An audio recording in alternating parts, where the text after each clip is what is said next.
Buen día, amigos de Perú 21. Hoy estamos en tribuna electoral. Hoy nos acompaña Susana Chávez, que postula al Congreso de la República con el número 15 por el Partido Morado.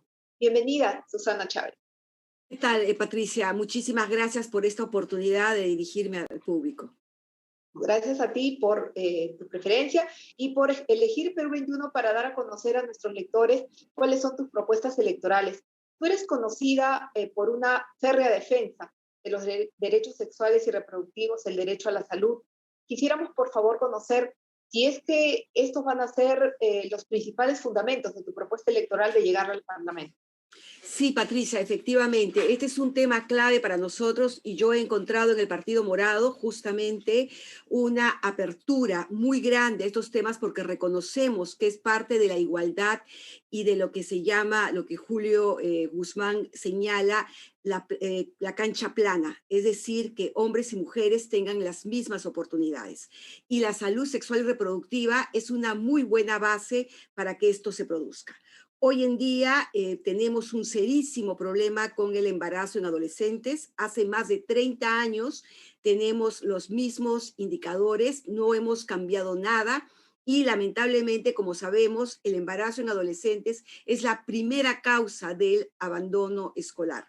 Esto está haciendo que justamente muchísimas mujeres estén entrando al trabajo precario, a ese trabajo informal que no aporta y que más bien genera más pobreza. Cada niña que se embaraza y que tiene un hijo, por lo menos va a durar entre 15 y 20 años para salir de esa pobreza. ¿Qué tanto ha afectado la pandemia que hemos atravesado a lo largo de este último año y que todavía continuamos viviendo al cuidado y al respeto de este derecho a la salud sexual y reproductiva? ¿De qué Muchísimo. manera lo ha afectado? Muchísimo, Patricia. Lamentablemente, la pandemia nos agarró en una situación de total, digamos, no tan solo estando desprevenidas, sino también con un sistema de salud poco preparado.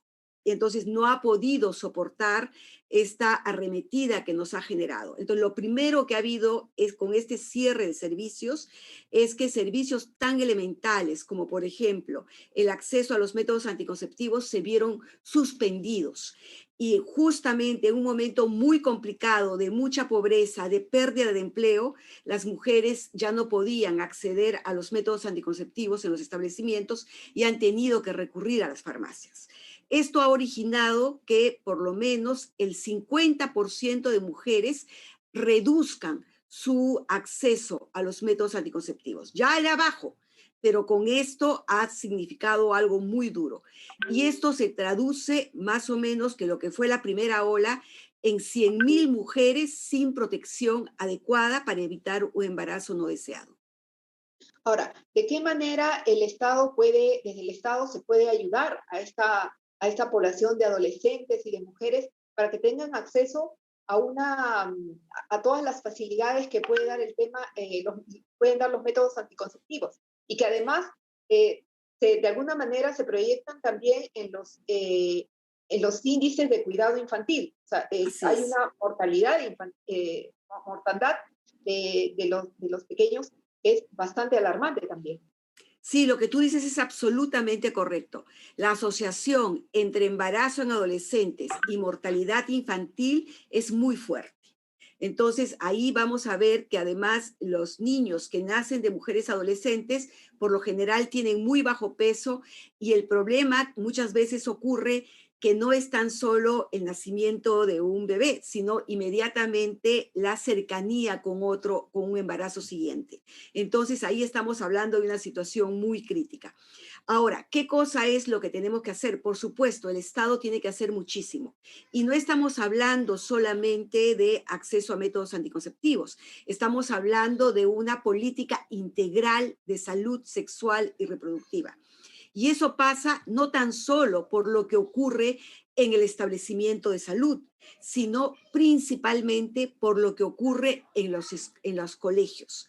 Los colegios cumplen dos funciones muy importantes, Patricia. Una función es que sea un espacio de aprendizaje, pero también de aprendizaje para las habilidades para la vida.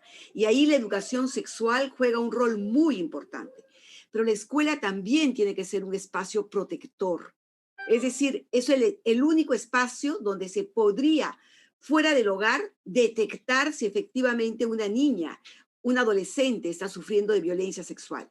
Y la escuela tiene que comprometerse. En el Partido Morado, nuestra propuesta educativa justamente hace de la escuela esta respuesta integral. Y no tan solo para sexualidad, también para alimentación, también para el cuidado. Entonces, ahí es donde entramos a las políticas más interconectadas.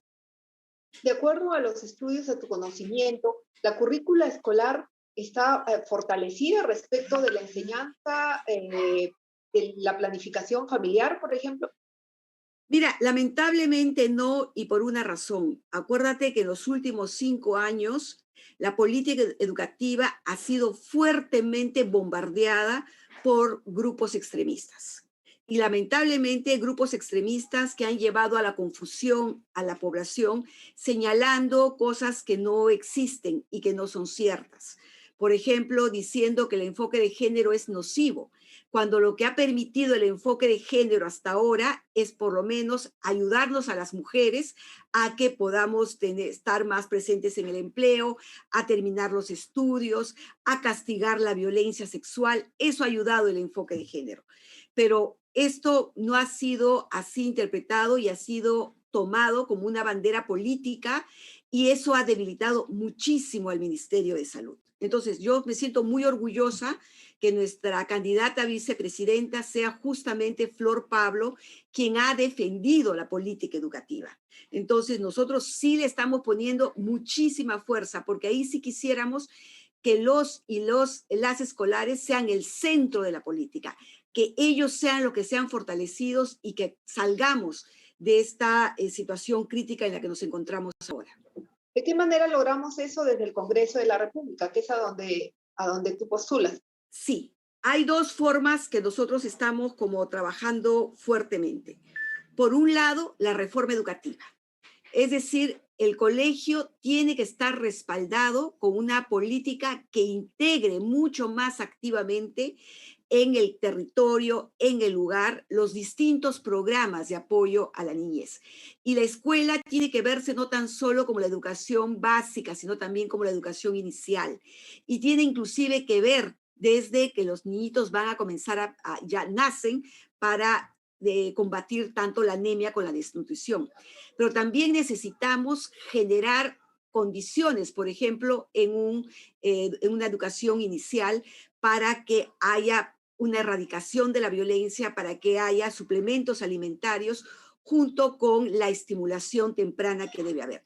La escuela básica es muy importante para desarrollar estas habilidades de vida, pero ahí necesitamos que no tan solo sea el sector educativo. ¿Qué está pasando? Como por ejemplo los programas de asistencia alimentaria. Necesitamos que nuestros niños combatan la anemia y eso va a ser muy duro en esta época. Y también necesitamos que los niños no sufran de violencia sexual y eso también incorpora servicios de salud mental que la escuela tiene que aprender a nuclear y articular. La criminalización del aborto. ¿Cuál Sí. es tu opinión al respecto? Porque este es un tema en el cual además llegan a considerarse factores ideológicos, a veces factores políticos. Eh, ¿Cuál es su opinión? Sí, yo creo que la criminalización del aborto ha tenido esa salida muy fácil, ¿no? Hay que criminalizar y creer que con eso se va a resolver. Bueno, nosotros tenemos muchísimos años de prohibido el aborto, de criminalizado y no se ha resuelto este problema. Al contrario, lo que se ha demostrado que hay una mayor inequidad. Pero lo que sí no podemos dejar de lado, nosotros seguramente seguiremos discutiendo sobre el tema de los derechos sexuales y reproductivos y sobre el tema del aborto, pero lo que el Estado no puede dejar en este momento en abandono son a las personas, mujeres víctimas de violación, porque esas condiciones sí son condiciones extremas. Y sobre todo cuando el 80% de estas violaciones se producen en niñas entre 10 y 17 años. Entonces, y cuando muchas de esas violaciones en menores de 15 años son originados por los padres, por los abuelos, por los tíos, por personas que duplican o triplican la edad de las niñas. Ese es el problema. No es que inclusive ni siquiera el tema de la unión temprana resuelve un tema tan dramático. Entonces, el aborto por violación está demostrado claramente el impacto en la salud mental, en la salud física. Las niñas tienen mucho riesgo de morir por estas causas. Entonces, si tuviéramos una ley justamente de salud sexual y reproductiva que aplica esta normatividad que en el Perú ya se ha decidido en 1924 que no puedes exponer a un riesgo extremo a una niña, el aborto por violación en niñas estaría totalmente incorporado. Pero lamentablemente esto ha llevado que son muy pocos los hospitales que cumplen esta norma. Y ahorita tenemos nosotros que cada año más de 2.000 niñas menores de 14 años dan a luz y lamentablemente ahorita en pandemia tenemos un exceso de muerte del 40%. Eso es dramático, de muerte materna. Eso es terrible para un país, pero también para esa familia y los hijos que quedan, ¿no? Todavía hay mucho que trabajar en esos aspectos, ¿no? Bueno, te agradecemos muchísimo por haber estado con nosotros en Tribuna Electoral y te dejamos para que invites a tus electores. Sí, bueno, yo quiero agradecer a Perú 21 por darnos esta posibilidad de llegar. Quiero decirles que nosotras vamos con mucha esperanza, con mucha ilusión. El Partido Morado tiene un programa sólido que ha puesto en el centro a las personas. Y creo que hacemos política del centro, política decente y política para la gente. Entonces, eso no olvidemos y creo que es un gran desafío salir de esta situación, salir de la pandemia, pero también salir de la desesperanza y de no creer en los políticos. Entonces, nosotros sí quisiéramos hacer esa diferencia para tener un país finalmente mucho más estable, para tener un país de camino al bicentenario mucho más seguro y sólido. Las Y gracias bueno, a ti, soy Ana. Susana Chávez y voy con el número 15, siempre me olvido. La Chávez, ese es La el término Chávez. con el que te presentas. ¿Por qué? Fíjate que la Chávez es una manera muy común de llamarme. Siempre me han llamado la Chávez y quiero a veces saber por qué me llaman la Chávez. En una época trabajábamos tres Susanas juntas, entonces Oh, una manera de diferenciarnos era diciendo la Chávez, pero de ahí yo me quedé siempre con la Chávez. Entonces, en mi fuero íntimo, en mi fuero laboral, soy la Chávez. bueno, entonces la Chávez ha estado en Tribuna Electoral para los lectores de Perú 21. Ella se postula al Congreso de la República con el número 15 por el Partido Morado. Muchísima suerte en la contienda y muchísimas gracias por compartir tus propuestas electorales con los seguidores de Perú 21. Muchas gracias. Gracias a ti, Susana.